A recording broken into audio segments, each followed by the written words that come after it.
No? Dalaw pa kang withdraw.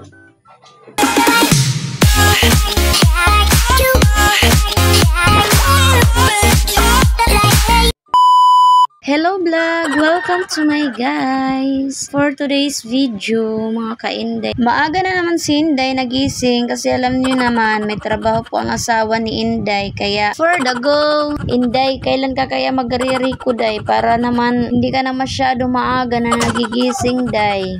Siguro pag pumuti na yung uwak, dyan na magyayaman si Inday. Pasensya na kayo mga ka-Inday kung ngayon lang po ako nakagawa na naman ng video kasi po busy po ako kahapon. May nagalok po kasi sa akin kahapon ng inuman kaya hindi ko naman natanggihan. Oo, alam nyo naman si Inday, bagang yan ng tuba. Dahil sa babagang ni Inday ng tuba, ayan, nagsino ka kagabi, hayukat sa'yo, Inday ka.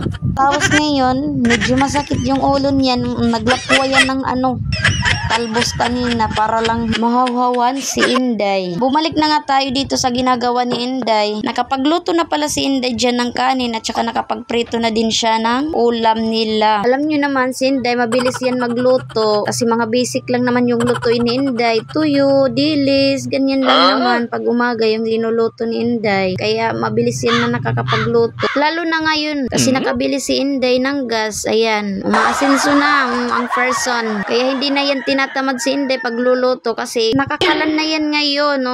Tatamarin ka pa niyan, Inday. Nakakalan ka na, iikutin mo lang yung magkakaapoy na. Pagkatapos na pala ni Inday magluto, nagsandok na rin po siya ng kanin kasi po kakain na po sila. At gusto din po ni Inday nga sabay-sabay sila palagi na kumakain sa umaga. Kasi naman po mga ka-Inday, masaya talaga kumain ng sabay-sabay talaga kayo. Kahit tuyo lang yung ulam, basta sabay-sabay kayo nga kumakain, parang masarap na din yun. So, paano ba yun mga ka-Inday ko? Sa susunod na naman tayo magmarites kasi naman po matatapos na po ang aking video. Kung nagustuhan niyo po yung aking video mga ka-Inday, pa-follow naman po at saka pa-share ng aking video. Thank you. Ingat kayo palagi.